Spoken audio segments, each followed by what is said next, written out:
tous. Bienvenue à la réunion.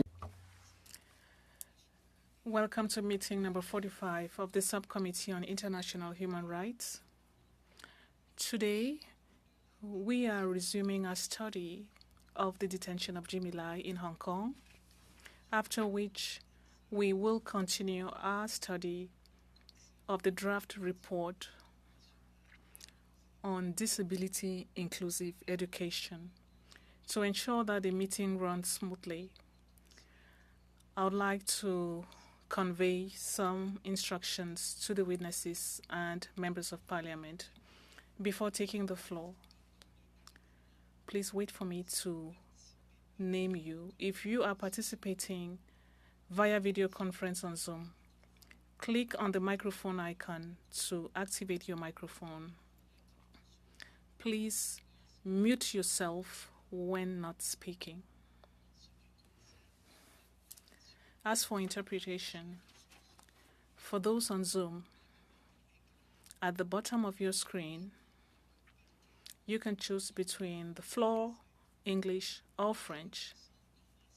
For those in the room, you can use the earpiece and select the desired channel. Pursuant to our routine motion concerning connection test, I would like to inform the subcommittee that all witnesses have completed the required connection test prior to the meeting. Now I would like to welcome the witnesses who have joined us today. The Committee for Freedom in Hong Kong Foundation, His Excellency Ambassador James Cunningham, Chairman of the Board of Directors. Canada-Hong Kong Link, Mr. Fernando Cheung, representative and former member of the Hong Kong Legislative Council appearing by video conference. From Hong Kong Watch, Mr. Benedict Rogers, Managing Director and Co-founder appearing by video conference. Journalist for Human Rights, Mr. Zen Al-Mughrabi, Director of International Programs, also appearing by video conference. Thank you for joining us today. You will have a maximum of 5 minutes for your remarks, after which we will open the floor to questions from members of the subcommittee. I'll let you know when you have a minute left. We will be starting with His Excellency, Mr. Cunningham. Mr. Ambassador, welcome once again. You have the floor for 5 minutes. Thank you. You may begin. Merci beaucoup. Thank you very much. Thank you for the invitation to meet with the subcommittee today. This committee has heard much already about Jimmy Lai and repression in today's Hong Kong. It is an undeniable fact, no matter how hard the Chinese Communist Party and its instruments in Hong Kong pretend otherwise, that the freedoms and rights promised under the Sino-British Agreement have been gutted. Today I would like to discuss why the people, Parliament, and Government of Canada, or of any country which values freedom, democracy, and justice, should care about Jimmy, Hong Kong's political prisoners, and Hong Kong itself. When I arrived as U.S. Consul General in 2005, Hong Kong was the most free part of China and prided itself on being Asia's world city. People like me hoped that Hong Kong could over time provide an example to China of what a free, or at least more free, Chinese society and economy could become. I also met Jimmy then, and we and our families became and remain personal friends. Today, Hong Kong has become the place where one can witness the clash between Xi Jinping's vision of an advancing authoritarian world order and the vision set out in the Charter of the United Nations and the Universal Declaration on Human Rights, a vision embraced by Canada, and aspired to by most people the world over. Xi has long been clear about his ambitions, though we have not paid attention until recently. The lure of the Chinese economy and what turned out to be false hope about the nature of China's role in the international community blurred the reality of Xi's drive to overcome the liberal values on which so much depends. To see Xi's vision for the future in real time, look no further than Hong Kong. The freedoms and way of life promised by China for at least 50 years after the handover no longer exist, except to the extent that the authorities say they do, at their discretion. Rule of law, once a core value, has become rule by law at the disposal of the authorities. Hong Kong once embodied liberties not available to mainland Chinese. Jimmy and the more than 1,700 political prisoners languishing in Hong Kong jails for peaceful political activity that was previously protected in Hong Kong give evidence that those liberties are no longer available as a matter of right to the people of Hong Kong as well. What becomes of Jimmy and of freedom in Hong Kong matters because the erosion of freedom and fundamental liberal values there raises the risk for all of us over time. If people of goodwill stand aside and fail to resist that erosion, our vision of values becomes weaker. Jimmy chose his path when he did not need to. He had options. He chose to stand against the authoritarians in Beijing, against repression, and for the principles and values of a free and democratic world, to stand for the promise of Hong Kong and its people. I recall the words of the German Lutheran minister who famously regretted his failure to speak out when the Nazis came for the socialists, and then the trade unionists, and then the Jews. Then they came for me, and there was no one left to speak for me, he lamented. I have long remembered those words. Jimmy Lai is standing his ground for all of us. We owe it to our people and our children to speak for him and the people of Hong Kong. The Canadian government should press for the release of Jimmy and all political prisoners. The Canadian government should sanction Chief Executive John Lee and other senior officials, an action currently under consideration before the U.S. Congress. The Parliament should demand the removal of all non-permanent foreign judges from the Hong Kong Court of Final Appeals, including former Canadian Chief Justice McLaughlin.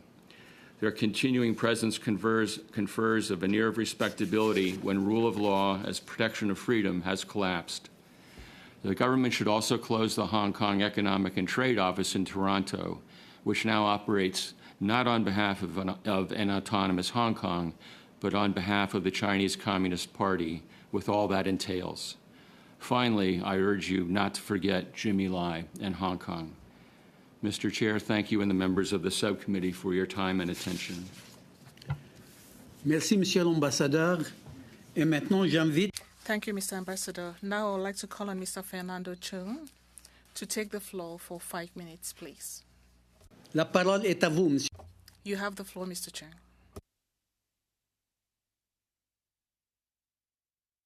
Thank you.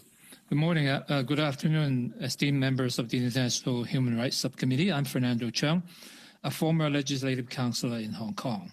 Today, I stand before you representing Canada-Hong Kong Link, a Canadian registrar organization established in 1997 with the aim of promoting democracy, freedoms, and rule of law in Hong Kong post-handover to China, along with safeguarding national interests, security, and democracy in Canada. To many Hong Kong Canadians, Jimmy Lai is more than just a media tycoon. He's a valiant defender of freedoms in Hong Kong. The first time I met Mr. Lai was in 2014 during the Umbrella Movement in a tent in an occupied area close to the Hong Kong government headquarters. Jimmy Lai's journey of persistent struggle under the communist rule reflects the political changes that Hong Kong has gone through. An international and free society before its handover to communist China, Hong Kong has gone through a one country, two systems transition period until its journey to become a police state, a vast prison without walls under the Hong Kong national security law. In a time of grave challenges, under the Hong Kong national security law, Lai chose his principles over money or even personal freedom. As a publisher and owner of Apple Daily and the Next Media Group, he's willing to sacrifice his own freedom by staying behind to defend the freedoms of this city that he profoundly cherishes. Jimmy Lai's trial is the most high-profile prosecution in Hong Kong government's crackdown on independent media. Without independent media or sources of information, it is extremely difficult for Canadian businesses or civil society organizations alike to accurately assess the risks and opportunities there. The fact that Lai faces the prospect of life imprisonment on the trumped-up charge of colluding with foreign powers is just one of many red flags warning Canadian businesses that Hong Kong no longer has the rule of law and is not a safe place to operate. Such severe penalties for vaguely defined offenses under the national security law have created white terror in Hong Kong, where an estimated 500,000 Canadians live. But the Chinese government have stated that this draconian law applies everywhere on the planet, creating a chilling effect that threatens freedom of expression even in Canada, particularly those Canadians who have family and other connections in Hong Kong or mainland China. Jimmy Lai is fighting on the front lines of a global struggle against forces of oppression that threaten freedom everywhere. We strongly urge our government to take the following actions. Closely monitor the trials of Jimmy Lai and the 47 accused because of their involvement in the Hong Kong primary election, and demand immediate release of all political prisoners under prosecution of the national security law. Use our Magnitsky Law to call to account the human rights violators who aim to put Jimmy Lai behind bars for life, as we have done with Russian human rights violators. We should freeze the asset owned by these officials under sanction, as well as their immediate family members in Canada. Closely monitor the implementation of the Basic Law Article 23 legislation and assess its impacts on civil liberties and freedoms in Hong Kong, especially on Canadians living there and the Canadian business operating in Hong Kong. To protect diaspora communities from foreign interference, the Canadian government needs to pass the Foreign Influence Transparency Registry in Parliament without further delay before the next election is called. The passage of this registry should not be bundled with the final report of the public inquiry. The Canadian Consulate General in China and Hong Kong should start registering all Canadian residents and citizens in Hong Kong and mainland China. Canada needs to establish an exit plan to prepare for the worst scenario in case of China's attack on Taiwan, which would lead to immediate and rapid deterioration of situation in Hong Kong and the mainland. Together, let us stand in solidarity with Jimmy Lai and all those fighting for freedom and justice in Hong Kong and beyond. Thank you. Merci, Monsieur Chang. Thank you, Mr. Chang. I will now call on Mr. Benedict Rogers to take the floor for 5 minutes. Thank you, Mr. Chair. It is an honor to testify today, and in doing so, I wish to endorse all of the recommendations, both of the previous two witnesses and of those who appeared last week, especially the call to sanction those responsible for human rights violations in Hong Kong. I have the privilege of being able to call Jimmy Lai a friend. I have been named several times by the prosecution in his trial as a collaborator, simply for having met and communicated with Mr. Lai on many occasions. The absurdity of the charges against Mr. Lai is illustrated by the evidence cited by the prosecution in recent weeks, which includes, for example, a WhatsApp message Mr. Lai sent to me in 2019, asking me to request the last governor of Hong Kong and a patron of Hong Kong Watch, Lord Patton, to provide a comment to a journalist from Apple Daily, the pro-democracy newspaper which Mr. Lai founded and owned, and also a WhatsApp message he reportedly sent to one of his staff after meeting me for the first time in 2017, encouraging that employee to follow up with me. These perfectly normal actions by a newspaper publisher are now being presented in court as evidence of alleged crimes. As the head of Mr. Lai's international legal team, Keelan Gallagher, KC, whom you heard last week, puts it, Mr. Lai, a 76-year-old entrepreneur and British citizen, is charged under the national security law for conspiracy to collude with foreign forces. But in reality, what that means is conspiracy to commit journalism, conspiracy to talk about politics with politicians, and conspiracy to discuss human rights issues with human rights organizations. His trial is emblematic of the Chinese Communist Party's all-out assault on Hong Kong's basic freedoms. For the final year of its existence, I had the honor of contributing a weekly column to the English language online version of Apple Daily. I have unreserved admiration for the spirit of that newspaper and the courage of its staff. Its forced closure, the arrest of several of its editors, and the trial of Mr. Lai himself is a complete affront to press freedom. Indeed, media freedom in Hong Kong today lies in tatters, as a 2022 report by Hong Kong Watch titled In the Firing Line details. Mr. Lai is a devout Catholic because his pro-democracy campaign was inspired and informed by his faith. Hong Kong Watch recently published the first ever report on this topic titled Sell Out My Soul, which we launched in the Parliament of Canada last November. Mr. Chair, the evidence presented by the witnesses for the prosecution against Mr. Lai is unsound. The UN Special Rapporteur on Torture has expressed serious concerns that Andy Lee, due to testify in the trial soon, was tortured during his detention in the mainland and will be providing inadmissible evidence in the trial. This raises concerns about the risks of torture and mistreatment, as well as the rule of law in Hong Kong. Other witnesses in the trial are likely to have appeared under duress. It is important to note that Hong Kong, unlike mainland China, has signed, ratified, and incorporated into the basic law the International Covenant on Civil and Political Rights, and so mistreatment of prisoners is a direct violation of Hong Kong's international obligations. Canada should note the call by 5 UN Special Rapporteurs for Mr. Lai's release on the eve of the recent Universal Periodic Review of China at the United Nations, as well as the recommendations by 18 member states on human rights in Hong Kong during the UPR, and the specific call by the United Kingdom for Mr. Lai's release. I welcome Canada's recommendations at the UPR to ensure that Hong Kong upholds its responsibilities under the ICCPR and repeal the national security law. Canada also highlighted transnational repression. I urge Canada to repeat that call at every opportunity. I echo the call by my colleague Catherine Leung last week for the use of sanctions, and I urge Canada to use every opportunity unilaterally, bilaterally, and multilaterally to call for Mr. Lai's immediate and unconditional release. Thank you, Mr. Chair. Thank you. Merci. Et maintenant, j'invite M. Zain Al-Mughrabi à... Now calling Mr. Zain Al-Mughrabi to take the floor for 5 minutes.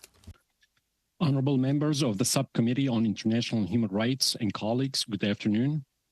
I am here presenting this testimony on behalf of my organization, Journalists for Human Rights, based on our 20-year global record of defending human rights in the most difficult and challenging environments, working with courageous journalists and civic actors to stand against oppression, marginalization, instability, and most importantly, to hold governments to account. At JHR, we have been dealing with various oppressive power structures and the mechanisms that enable their tactics to silence pro-human rights and democratic voices. In the context of today's testimony, we have monitored the actions of the government of China in mainland China, in the Special Administrative Region, SARS, and in neighboring countries across the Indo-Pacific. Actions within a holistic strategy to silence opposing voices, crush democratic spaces, and to manipulate facts and truths. If the collapse of the Soviet Union has provided authoritarian regimes in the late 80s and the early 90s with lessons on what not to do, the government of China has provided authoritarian regimes with a blueprint, a roadmap of what to do to hold on to power, regardless of any democratic considerations. The ruling Chinese Communist Party has maintained a constant effort to balance regime stability against reform priorities. This includes the complete control of media and communication channels within both the mainland and the SARS. In particular, Hong Kong, which should possess a higher degree of autonomy from China's central government. Since 1997, Hong Kong has experienced the gradual downfall of freedoms, which were once protected under the one country, two systems principle that guaranteed a higher degree of autonomy, including freedom of speech and freedom of the press, guarantees that were not respected with the introduction of the National Security Law in 2020. Since the law came into force, hundreds of protesters, activists, and former opposition lawmakers have been arrested. Many news outlets have been shut down, and pro-democracy leading figures continue to be prosecuted. Jimmy Lai's conviction is another milestone towards fully silencing Hong Kong. Not guilty was his answer to his prosecutors. No one is guilty for being a journalist. Centralized dictatorships directly harm journalists with impunity through reputational, physical, and monetary damage. They eliminate democratic spaces through controlling communication channels and monopolizing information.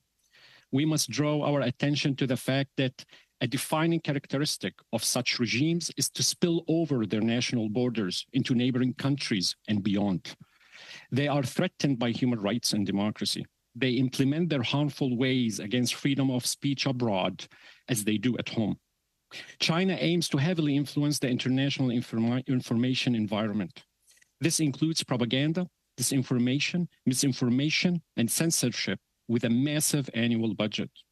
In the Indo-Pacific region, China's information manipulation always aims to increase the positive perceptions of the Communist Party, while shaping narratives and influencing political outcomes. This strategy raises concerns about democratic integrity, societal stability, and the potential for increased conflict and violence. Additionally, the legitimacy of the coming 2024 and 2025 elections in the Indo-Pacific is at risk. Coordinated misinformation campaigns by players such as the government of China undermine confidence in these democratic processes.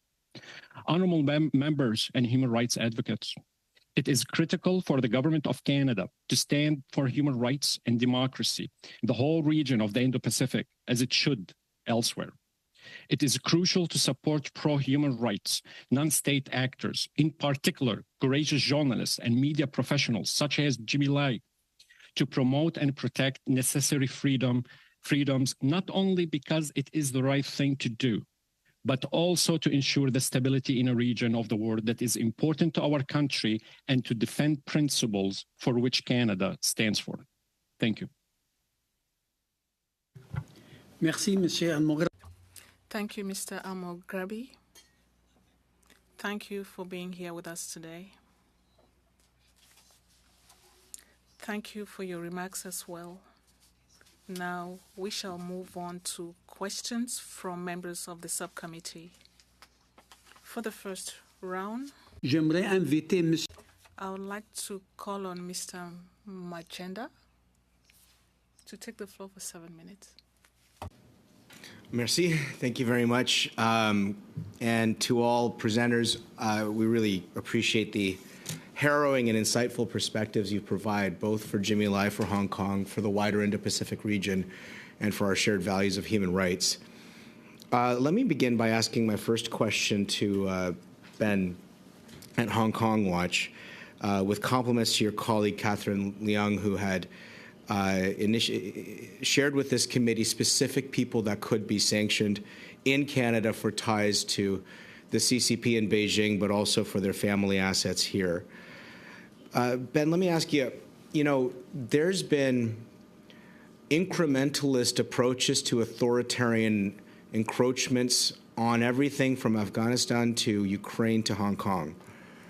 And I am grateful for the recommendations that you and your team have made over the many years as we've watched this authoritarian march across the world. May I ask you, if you were to be even bolder for the democratic world to rally around Jimmy Lai and the restoration of basic law for Hong Kongers, including over 300,000 to 400,000 Canadian Hong Kongers today, what would be the next step after what's being proposed today? Well, thank you very much for the question. First of all, let me say that I think sanctions are absolutely essential, and it's a case we're making to Canada. We're also trying to make it to the United Kingdom as well. And I think that if as many democracies in the free world act together to impose sanctions, that would really potentially have a strong effect. I think it's essential because if the perpetrators of the tearing up of the Sino-British Joint Declaration and the dismantling of Hong Kong's freedoms feel that they are allowed to get away with what they've done with impunity, then they're just going to be emboldened to continue and to increase their aggression. Beyond sanctions, I think Western democracies, not just Western democracies, democracies in general, the free world, really needs to unite and act together. And of course, although this is outside the scope of your hearing today, Taiwan is increasingly in Beijing's sights. And unless we speak up for Jimmy Lai, we're not going to be in a position to stand effectively with Taiwan. So we need to be speaking up for Jimmy Lai. We need to be speaking up for Hong Kong, but we also need to be prepared to stand up to Beijing over Taiwan. Thank you very much for that. That was very, very comprehensive, because I think you're setting the story of Jimmy Lai at the core of why his case is so critical to the era of competition. Excellency Ambassador, one of the recommendations you had made, first of all, thank you for your tenured service to the American people in some of the more interesting places around the world. Congratulations on a wonderful run, and great to see you being so active here on this file for your friend, our friend, Jimmy Lai. But let me ask you, sir, you mentioned that the Canada-Hong Kong Trade Office, the economic office that we have in Toronto, could be something that the government of Canada acts to close. Toronto is also the core of international mining finance.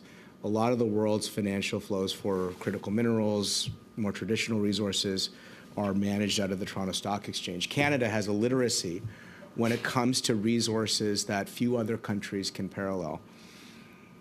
What could you recommend that Canada do to curb the Beijing's state-owned enterprise approaches on critical minerals that dominate developing nations across the Indo-Pacific and Africa and beyond, in the name of Jimmy Lai and the promise of Hong Kong and the promise of capitalism that was supposed to be at the core of the Sino-UK Declaration for Hong Kong?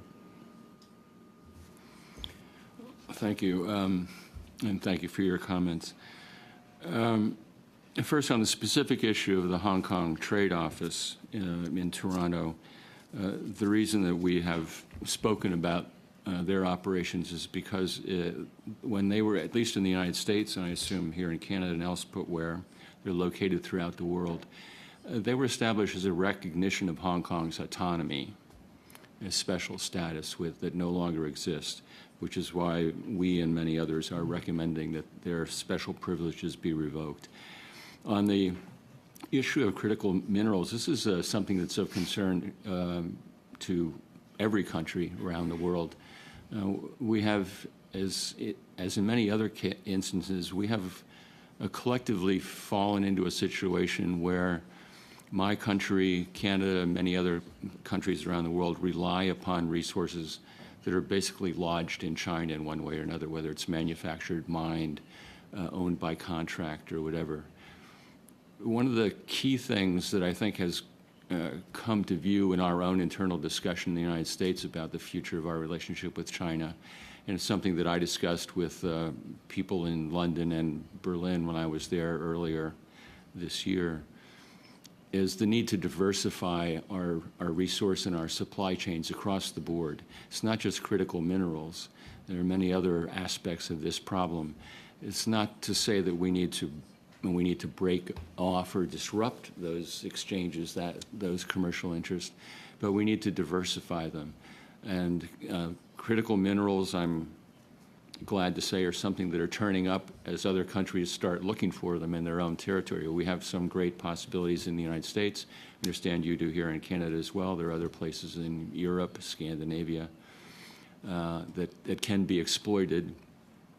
It's more expensive, perhaps, to do it in other countries, but it's also very necessary that we do that, both as a matter of of industrial policy, but also as a matter of government policy, because it is really a security issue over time that we need to pay attention to. Thank you. And I think as a message to the CCP, looking at that resource stream could be very important, especially if it's anchored around Jimmy Lai. I have a few seconds left to ask a quick question. 18 minutes. 18 seconds. Well, maybe I'll reserve it, Fernando, for you for round two. But I might be asking you a question about how we can best assist the 300,000 to 400,000 Canadians in Hong Kong. Thank you, Mr. Majender. And now I would like to invite Madame Damoff to take the floor for 7 minutes, please. Thank you. Merci, Monsieur le Président. Thank you, Chair. To all our witnesses for being here today. I want to focus first on media freedom. We know that freedom of the press is a pillar of a healthy democracy, and we, the witnesses that we had at our last meeting, we talked about press being, Apple Daily in particular, being shut down, and that particular viewpoint that is gone from Hong Kong. I'm wondering if, other media outlets like the New York Times moved some of their staff to Seoul. Other media outlets have either closed or moved on. I wondered if you could talk about the impact on media freedom in Hong Kong, on the closure of Apple Daily News, but also more broadly on what's happening right now in the country. Ambassador, if you want to start, that would be great. Sure, I'll try to be briefer this time, given the time limits. It's absolutely a crucial element of what's happening. The way this works is that the government makes an example of one person or one entity, and then that creates a chilling effect on everybody else. And then it gradually moves forward. So they closed Apple Daily, they blocked foreign journalists from coming back in, they've questioned journalists about what they're reporting when they're reporting it. They've just announced that those people who seek visas to go to Hong Kong will now be questioned on national security grounds to see if it's safe for them to come. That's clearly a situation that's dangerous and inimical to free journalism and free media. They have conditioned course instruction in Hong Kong universities. The list goes on and on. Where you end up with this is, and this is the genius, if you will, of authoritarianism, people self-limit what they will say or do because they are afraid of getting in trouble. I'm just wondering, with Apple Daily closing, are there any media outlets that are reporting about, with criticisms of the Chinese government or criticisms of the crackdown that's happened in Hong Kong? I don't read Chinese, but I suspect not. There's an entity called the Hong Kong Free Press that is still doing a pretty decent job. It's illustrative to watch the South China Morning Post, which used to be a pretty free commentary provide free commentary on Hong Kong society and politics. And they're a good example of what I was just describing. It's clearly, they're still trying to report news, but it's clearly within certain boundaries. Did any of the online witnesses want to comment on either of those before I move on? If I may, just to add, Mr. Chair, Ambassador Cunningham, I think, has answered very comprehensively. I think there's just two other factors I would add.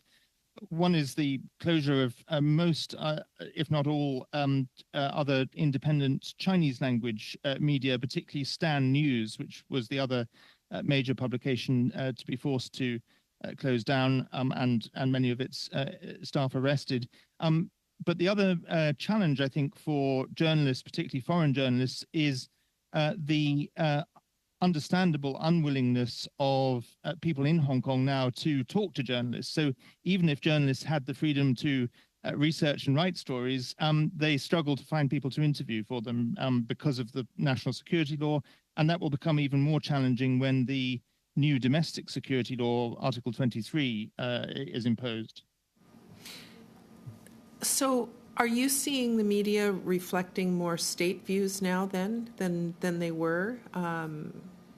So parroting what the Chinese government wants them to say? I think that there are many courageous reporters who are still trying to report news stories as best they can, but certainly in terms of opinion pieces and commentary, my understanding from what I can see, both from South China Morning Post and what I learn of the Chinese language media is, yes, they are parroting Beijing's line, particularly the pro-Beijing newspapers, which have long been doing that, but even the previously more moderate newspapers are finding it hard to be critical. Thank you. Did you want to add anything, Ambassador? Go ahead. If I may add to that, I continue to read some Chinese media in Hong Kong, and I've certainly noticed that they have really exercised very heavy restraint on reporting anything that is negative about the Hong Kong government or anything that is negative about the central Chinese communist regime. Journalists are walking on thin ice. These are heroes. It is extremely dangerous for them to report anything that would reflect negatively, even things that are not political in nature.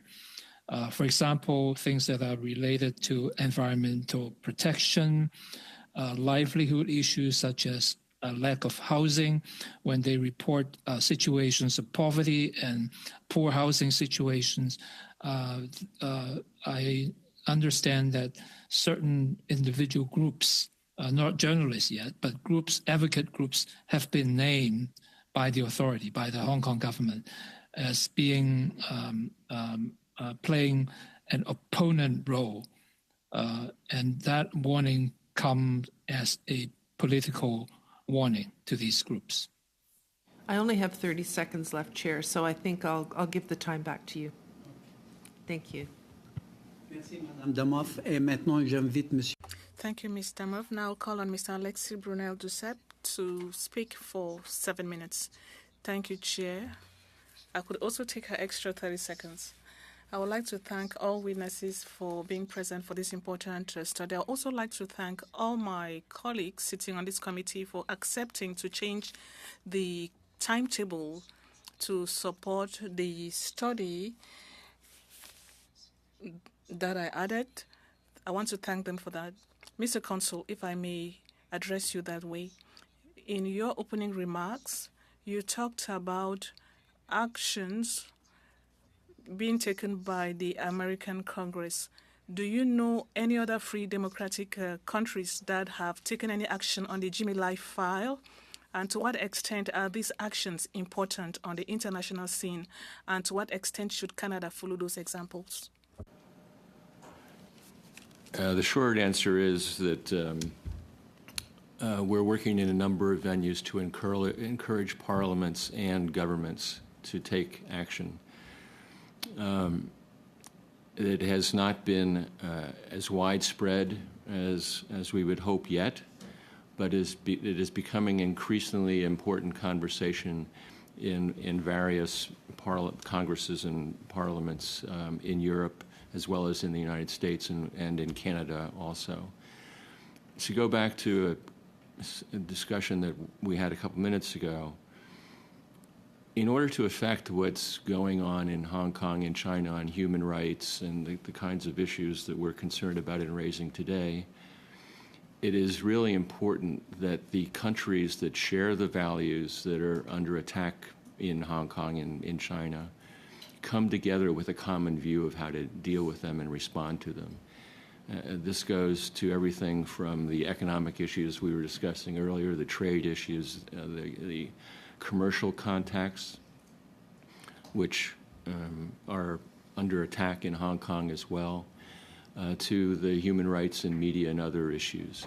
The more that all of our countries can move towards a common understanding, not just of what is happening in Hong Kong, which is a major effort, a major point of what we're trying to do, not just what's happening, but how to respond to it, the stronger the sense will be of not just support for Hong Kong, but the message that would be sent to what is really the core of all this, which is the communist leadership in Beijing. They need to understand that what they are trying to do in rewriting the story of Hong Kong is not something that is going to just be accepted by those of us who care about the values that they are trying to discard there. Merci beaucoup. Thank you. I would like to come back to some of the questions my colleagues asked about pro-democracy journalists, but I would like to hear Mr. Amograbi, who represents Journalists for Human Rights. Mr. Amograbi, to what extent has Mr. Lai's arrest had an influence on the desire for pro-democracy advocates and journalists to express their opinions? Thank you for the question. So the main approach that is being implemented right now is what we refer to as a lawfare, meaning that the Chinese government is restricted, but with limitations when it comes to Hong Kong, when it comes to oppressing journalists and civic actors, generally speaking. We have to remember here that China is ranked 179 out of 180 on the Press Freedom Index. The only country that competes with China is North Korea. So they have no problem with arresting people directly and implementing the most horrible approaches. But now they are restricted in the case of Hong Kong. So they are implementing the lawfare and they are implementing the misinformation campaigns. So it's going to go in two directions: the continuous implementation or the utilization, taking advantage of the available laws and regulations that they can manipulate on one hand, and on the other hand, discrediting journalists and civic actors by using whatever available tools that they have with social media, and then later on spreading that misinformation and controlling the public sphere in all of Hong Kong. It's going to be gradual, unfortunately. It's rapidly increasing. So if it doesn't stop, Hong Kong is just going to become another part of China, and it's going to be competing with North Korea when it comes to oppression. Et à ce moment-là, dans quelle mesure... In that case, to what extent are those journalists surveilled since the arrest of Mr. Lai? Because we are not only talking about laws in this case, but there's a certain paranoia that is reigning because they may feel that they are under surveillance. Sorry, the question for me? Oui, à vous. Oh, right. Yes, that was for you. Yeah. So the chilling effect is impacting everyone, but the tricky part also about it is the fact that there are, I don't want to say rumors, but people do exaggerate also what the Chinese government possess. So they do possess a lot of technologies, a lot of capabilities, but then we add more to it and people start recirculating these misconceptions about what they're capable of doing, including the fact there is now thinking that whatever you are, anything that has electricity in it, there's a possibility for the government to listen to you. So the fear now is spreading. We are being sent back to the 80s, to the 70s before that. Whether it's in China or the Eastern Socialist Bloc in Europe, we're going back decades in time where people think that wolves have ears. Merci beaucoup. Monsieur Rogers. Thank you. Mr. Rogers, you mentioned the credibility of the trial last week.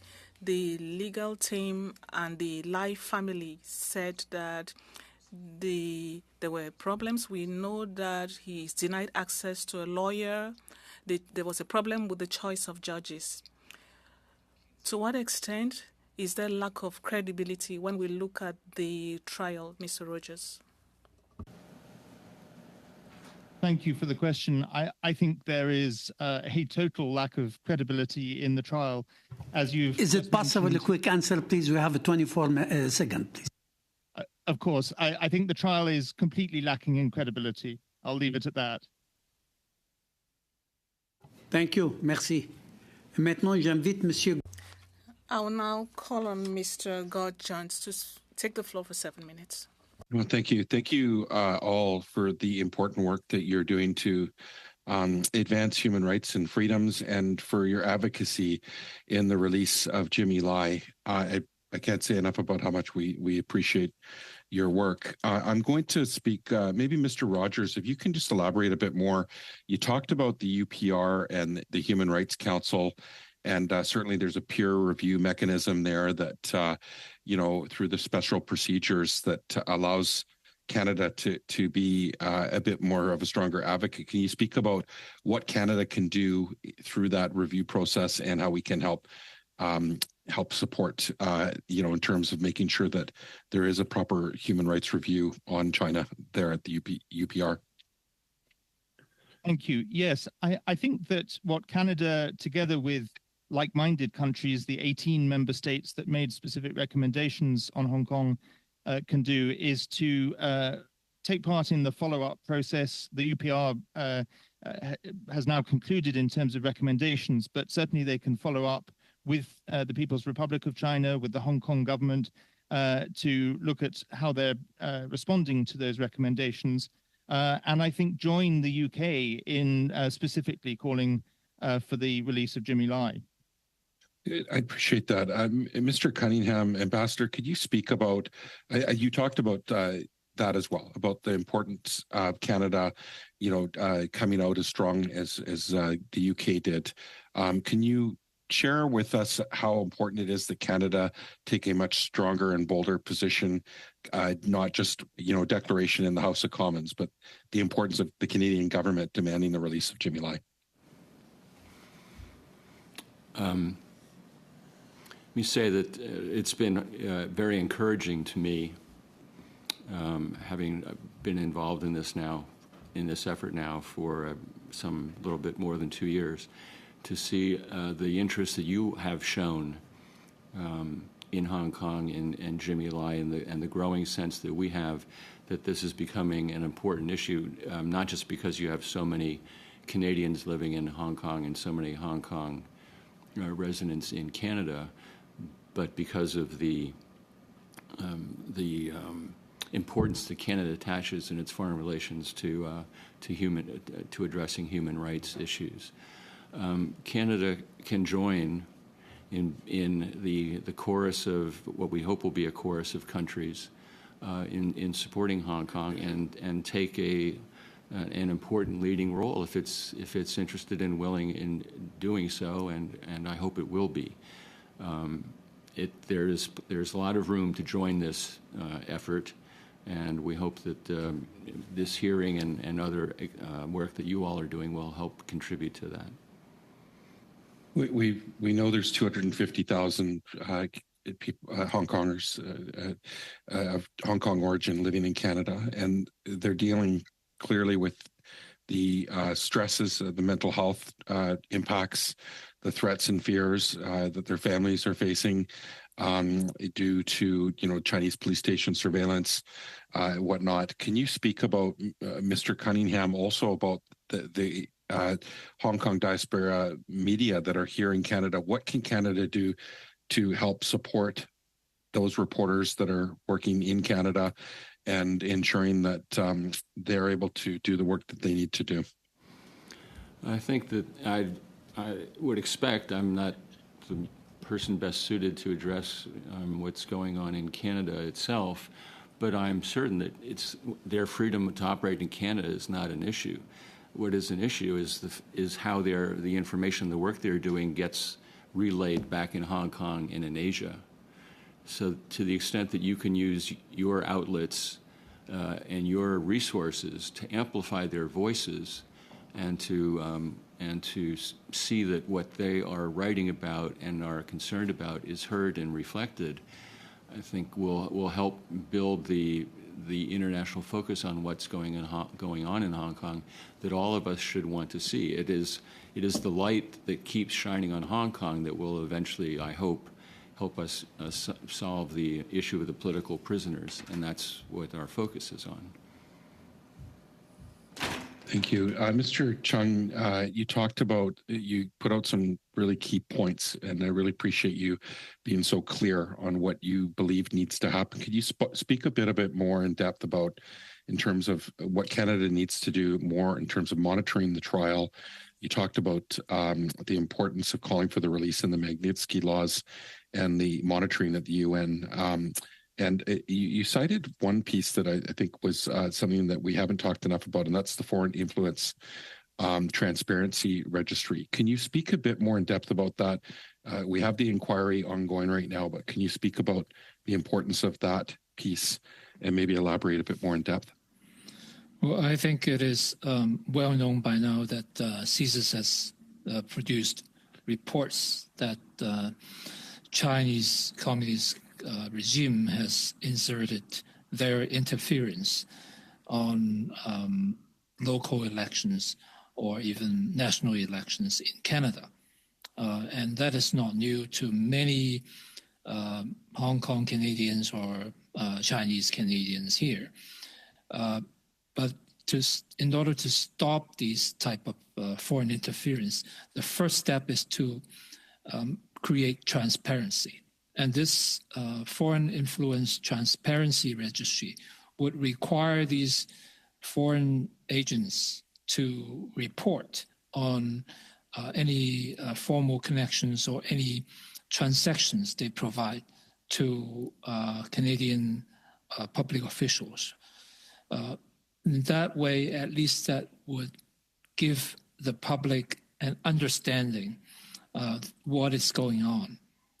So that is really one of the first steps that Canadian government should take to at least create some barriers to these types of interference that knows boundaries. The other thing is we should certainly monitor the progress, the evolving of the Jimmy Lai's and 47 people's case, as well as the Article 23, which is national security law that would be produced by Hong Kong itself. In addition to the national security laws been imposed by the Beijing government in 2020. This Article 23 would redefine state secrecy and also redefine foreign connections. In so doing, the law would prohibit a lot of exchanges or make certain connections or interactions off limit, especially for journalists and for civil societies, academics, and other organizations alike.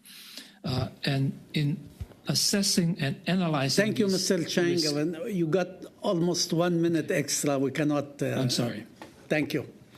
Now, nous allons passer au deuxième... Now we'll start our second turn. I'll call on Ms. Vanderbilt to take the floor for 5 minutes. I believe I still have a minute left. No. I'm sorry, no. You have a minute extra. Sorry. Okay. So, Madame Vanderbilt, the floor is yours for 5 minutes, please. Yes, thank you very much. And I want to thank all of the witnesses for what is really vital testimony that you're giving here today. I would like to direct my first question to Mr. Almogravi, particularly because we heard in our last meeting that authoritarian states are working together. They are learning from one another. The tactics that they're using, particularly tactics against journalists, are seen across different countries and different journalists. One thing you said made me question, because you've said that it's not only the tactics of suppression of free speech and journalism that is being shared, but you mentioned something about, it sounded like the content, that China is looking to control information, but not just within China, that this is something that goes beyond those borders.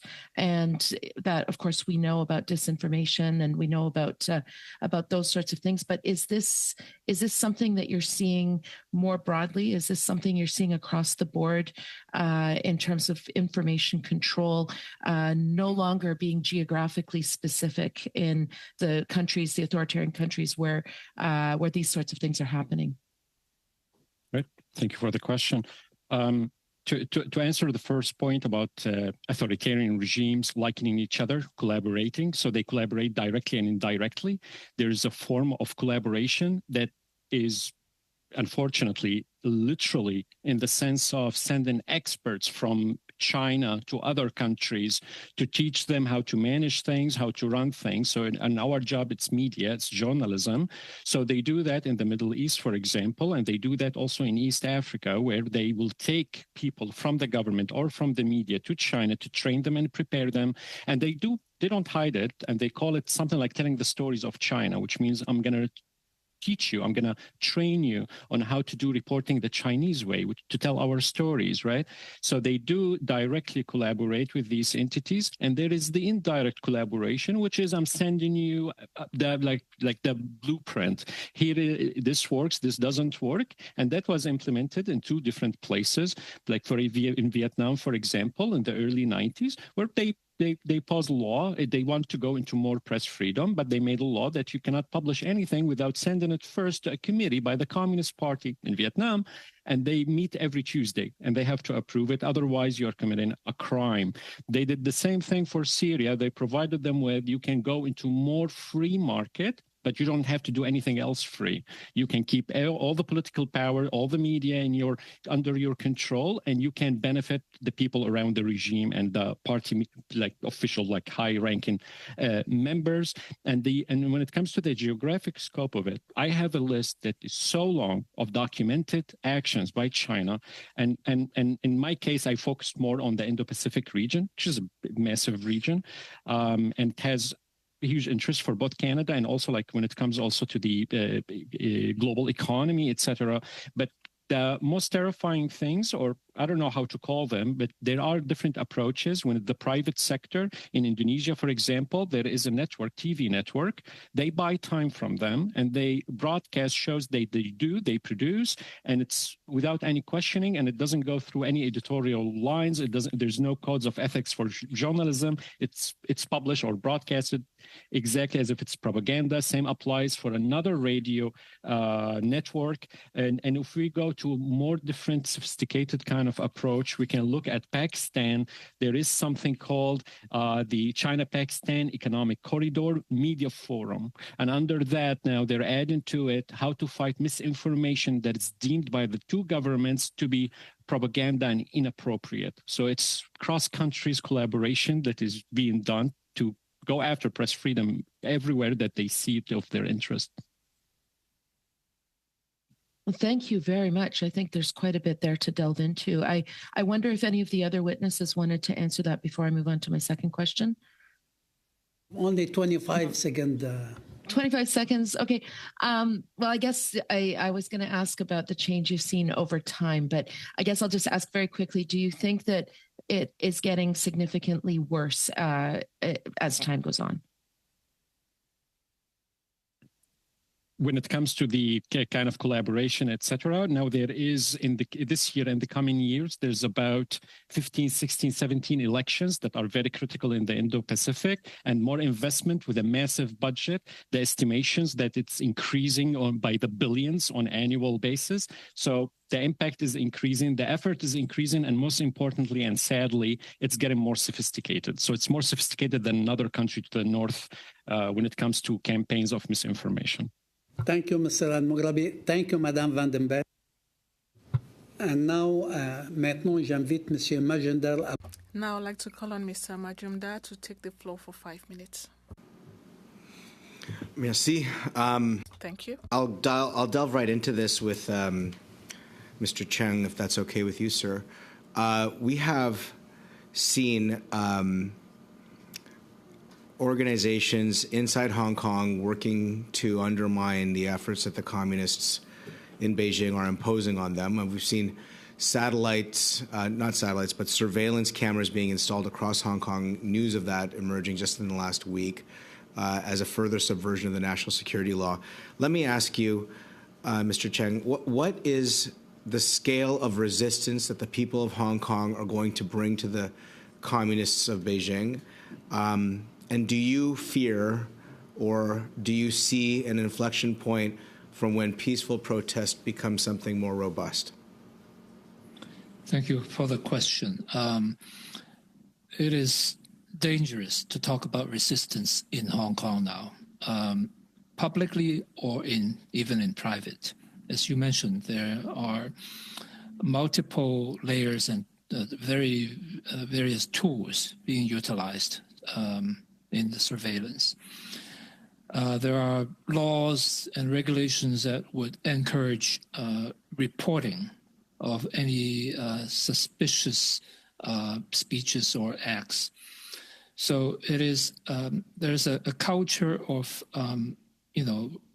reporting each others on things that are not politically correct, and the authorities are encouraging that as well. And it is getting so difficult that I don't see the resistance can become organized. There is certainly a lot of contentions, a lot of anger among people who have gone through the 2019-2020, the anti-extradition movement that turns into a democracy movement. But people cannot communicate openly about their feelings.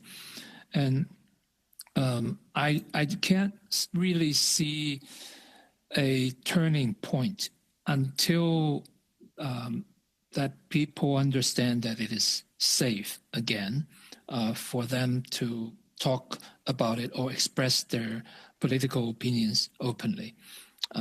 And, with the current repressive regime and more draconian laws coming, I really don't see that being on the horizon. That's a very disturbing observation, Mr. Cheng, and I'm grateful for your candor on that. But let me delve a little bit deeper.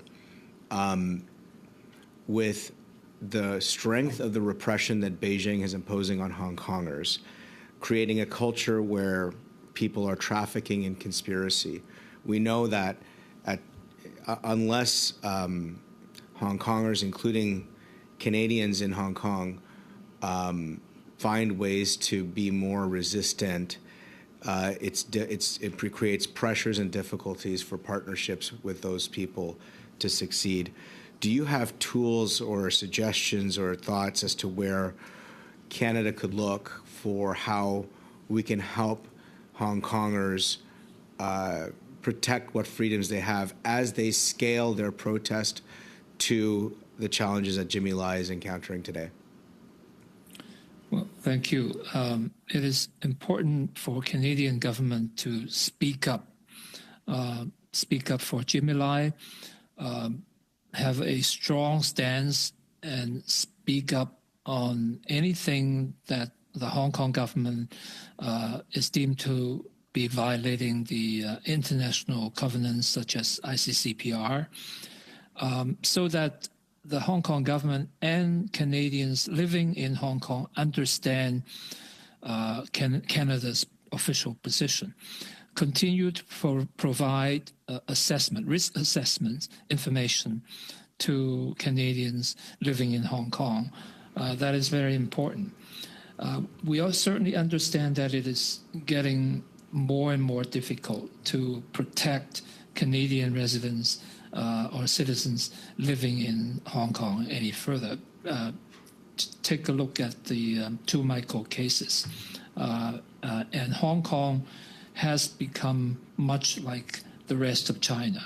The current national security regime, the law that governs these areas, are pretty much in line with mainland. So it is becoming so difficult that I don't see, other than providing more information to them, than anything else can be done. In addition, of course, there should be an exit plan, as I mentioned in my recommendations. Thank you. And maintenant, j'invite Monsieur. I'll now call on Mr. Brunel Duceppe to take the floor for 5 minutes. Thank you, Chair. Mr. Rogers, we do not have enough time to go into how we could prove that the trial is not credible, and it's important for Mr. Lai's case. It's important for the committee to know why and to know the reasons for which the trial is not credible. So I would like to hear you. I would like to hear your take on that. Thank you. I think there are four main reasons why the trial is not credible. The first is that Mr. Lai was, as you yourself mentioned, denied his original choice of legal counsel. Secondly, the judges, as in all national security trials, are handpicked by the government and are known to be judges that will take a pro-government line. Thirdly, as I mentioned, much of the witness testimony is questionable, and there is one particular witness due to appear soon who the United Nations has said has been tortured. And then fourthly, if you look at the evidence that the prosecution is putting forth, they're citing what in Canada and the United Kingdom and any free society would be perfectly normal day-to-day activities. The idea that a WhatsApp message from Jimmy Lai to me asking me to ask Chris Patton to make a comment to a journalist, the idea that that is admissible evidence of a crime is absurd. So the prosecution is presenting a case that is just not credible. Merci. Merci. Et je veux vraiment me... Thank you. Thank you. I would like to focus on Mr. Lai's case. Mr. Benedict, in your opinion, and I'll have the same question for Mr. Cunningham, to what extent is it important, not only for Mr. Lai, but for his legal team and his family, that he continue fighting? I'm thinking of his son, Sebastien. To what extent is it important for Canada to clearly take a stand on Mr. Lai's case? I think it's incredibly important, and I welcome the fact that you had Sebastien Lai last week. I also welcome the fact that Sebastien has, in previous months, met with government officials in Canada. He also met the British Foreign Secretary, David Cameron, just before Christmas. And I think it's very important that as Sebastien so courageously campaigns for his father, that our countries and others support him, and through supporting him, support his father as much as we can. Merci. Et je posais la question, mais peut-être... Thank you. Maybe I'll put the question somewhat differently to Mr. Cunningham. You've occupied important diplomatic positions. How is this perceived by the diplomatic communities of free and independent states when a country like Canada clearly takes a stand like the one of Mr. Lai? This whole the whole trial itself is based upon a fallacious premise that through both diplomatic and media means we need to keep rebutting. There's no crime here. There's no crime, and yet Jimmy has already been pronounced guilty by the Chinese political authorities. If you go back and look at the media, they've already termed him the most dangerous criminal in Hong Kong. They've predetermined what the attitude is. There's no question of innocence or guilt. It's just a question of they're mounting a show to demonstrate that he's guilty of something. He's guilty of being political. He's guilty of reporting. He's guilty of supporting democracy. He's guilty of standing at a vigil. Those are the things that he's guilty of. The diplomatic and media worlds need to keep pointing out this truth. The whole premise of what the Hong Kong government and the Chinese authorities are trying to do is pretend that everything's fine. This is just, one episode of one criminal. It's not just one, by the way. As we noted, there are more than 1,700 political prisoners in jails. And one of the more pernicious things that the authorities are doing is the so-called Hong Kong 47 and the other witnesses who are testifying against Jimmy are being held without bail until the conclusion of the trial, so that, to exert pressure on them and to make sure that they say the right thing when they come before a court. So this whole thing is a farce, And the only way to rebut it is to use the diplomatic means and the media means that all of us have at our disposal, political means, to constantly make the case that what's happening here is completely unjust, and Jimmy is a symbol of these many other people whose rights are being trampled now. Monsieur, Merci, monsieur. C'est terminé. Thank you. Your time is up. Et maintenant, j'invite monsieur. I'll now call on Mr. God Jones to take the floor for 5 minutes, please. Thank you, Mr. Chair. Mr. Cunningham, you talked about Canadian businesses doing business in Hong Kong and the importance of them being aware. Do you think Canada and do you think that Canadian business organizations are doing enough to educate Canadian businesses about the risks and threats of doing business in Hong Kong right now? Absolutely not, and it's not a Canadian issue or problem. It's a problem in the United States. It's a problem in Europe.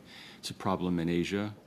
It's a problem for everybody who's participating in the fallacy that things are still the same in Hong Kong as they were 5 years ago. That's just not the case. We all need to, in the advocacy community and also in Parliament and governments, first need to join in clarifying the perils that now exist for doing business in Hong Kong and what the potential costs might be, the risk factors that are now much greater than they were a couple of years ago. Governments aren't doing a good job of this.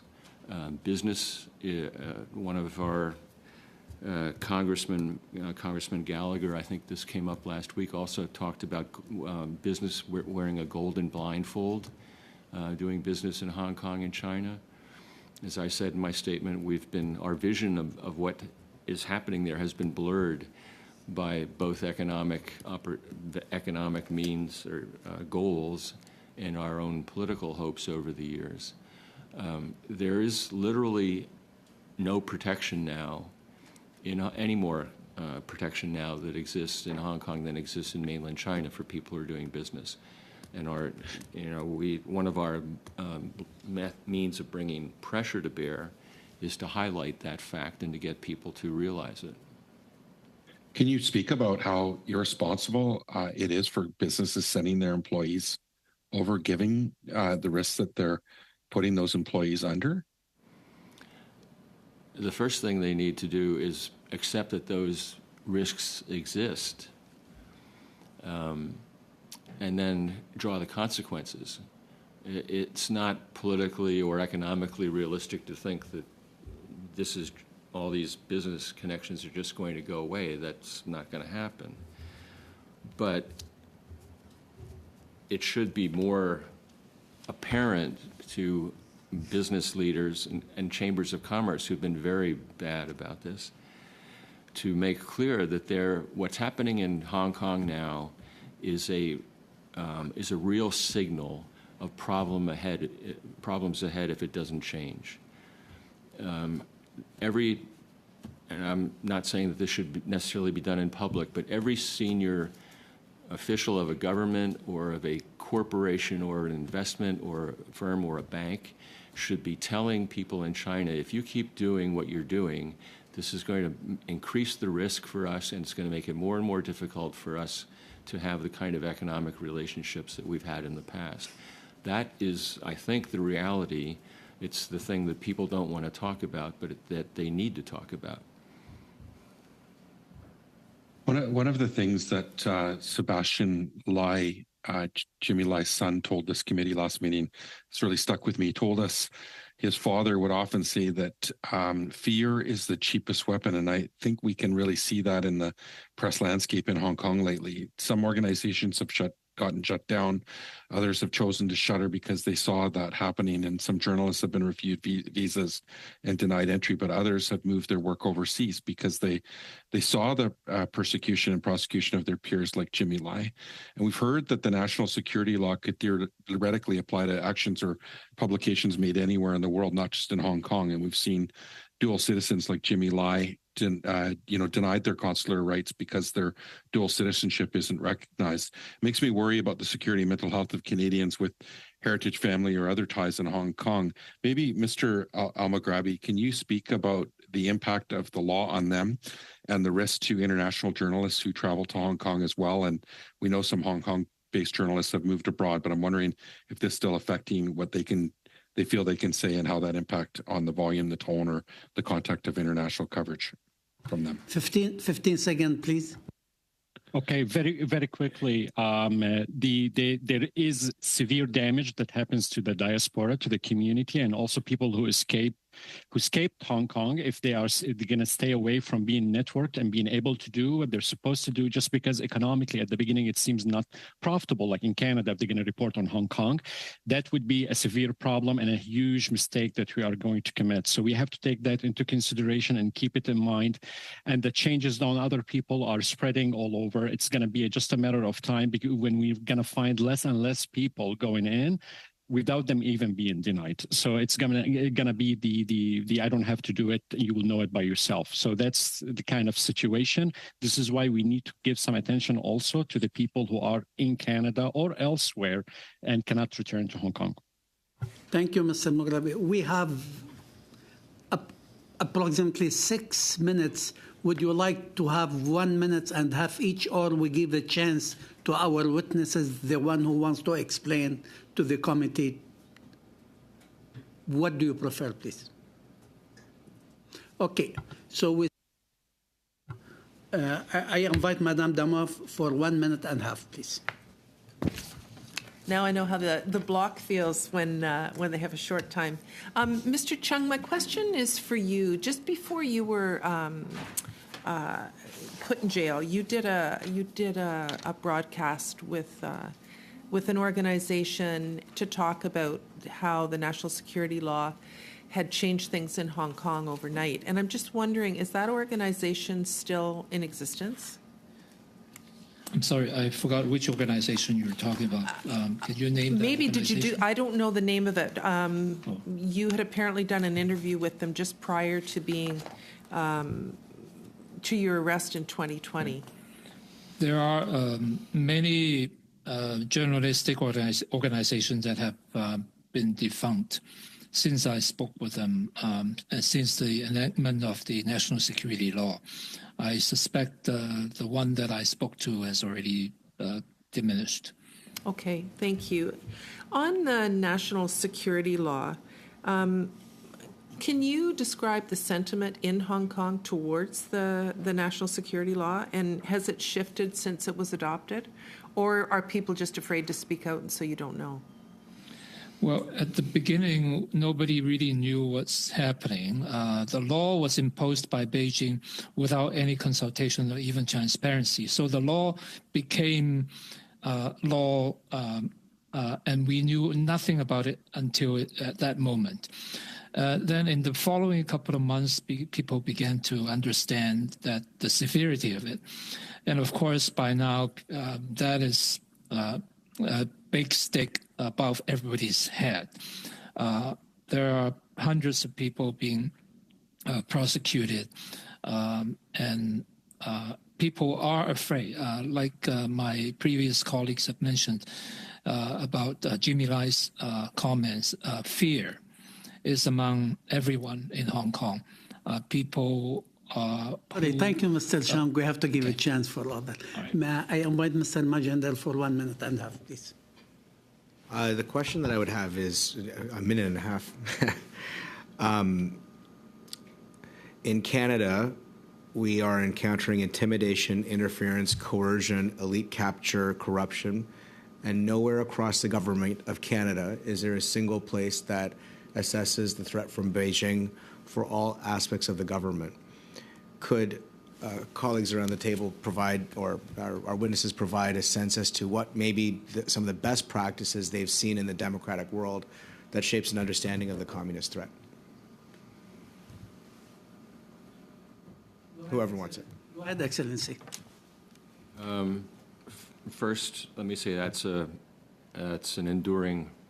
persistent problem, because the the dimension of the conflict or the confrontation is very broad, multifaceted. One of the things that our Congress tried to do to deal with that is to establish a select committee in the Congress, in the House of Representatives, headed by Chairman Gallagher, bipartisan committee with a Democratic co-chair. And their mandate was to look at these kinds of issues. Where are the problems and threats, and what might be done about them from a holistic perspective? And I personally think it's been quite effective.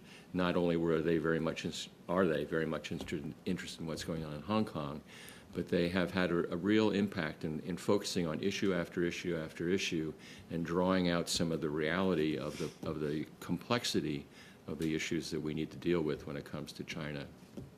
Thank you, Ambassador, Excellency. Monsieur Brunel Duceppe, 1 minute et demie, s'il te plaît. 1.5 minutes. Thank you, Chair. Mr. Rogers, to what extent are diaspora media outlets in Hong Kong accessible to the population on the ground in Hong Kong? So to what extent is the population in Hong Kong aware of the real situation of Jimmy Lai? Those are my 2 questions. I think very briefly, they are still largely aware. There are individual websites, including Hong Kong Watch's own website, that have been blocked. But the Great Firewall of China has not been imposed on Hong Kong yet. So Twitter, Facebook, and other websites are accessible. And I think people in Hong Kong are still very aware at the moment. Merci. Et donc, j'ai rapidement. Thank you. Very quickly, question for Hong Kong Link. If someone in Hong Kong shows support for Mr. Jimmy Lai, what could happen to them? They could be arrested. They could be prosecuted for sedition, or maybe they could be treated as a conspirator. Merci infiniment à tous nos témoins. Merci, Monsieur Brunel Duceppe. Maintenant, Thank you, Mr. Brunel Duceppe. I'll call on Mr. God Jones to take the floor for 1.5 minutes. Thank you, Mr. Chair. I'm going to give my time back to Mr. Al-Maghrabi because he was cut off because I ran out of time on that long question I asked him. Maybe I'll cede my time to you, Mr. Al-Maghrabi. Thank you.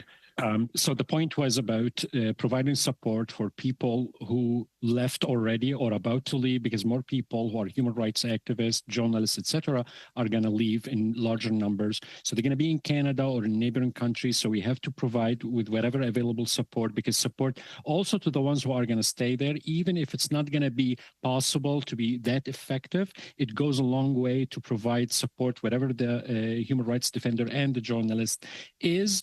And when it comes to the also very important part, when we are going to be, this is a very worst case scenario when Hong Kong is going to become just part of China on all levels, and it's going to become competing with North Korea for the last place on Press Freedom Index. We are going to need, as international media, as people, international citizens, people everywhere, and in particular Canadians, we are going to need to read the news, consume the news and reports about Hong Kong in particular.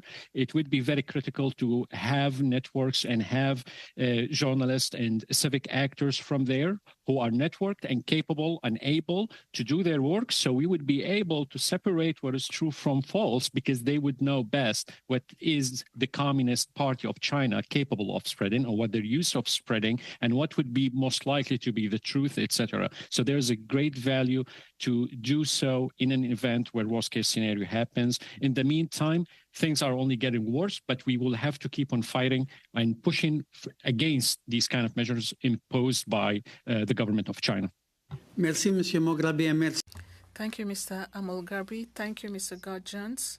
Thank you for all your testimonies and for your participation in the study concerning the arrest of Jimmy Lai in Hong Kong. We are grateful that you took the time to meet with us and to share your expertise on this very important topic. If you have any additional information for the subcommittee, please contact the clerk. We will now briefly suspend, and we will resume in camera in a few minutes.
you.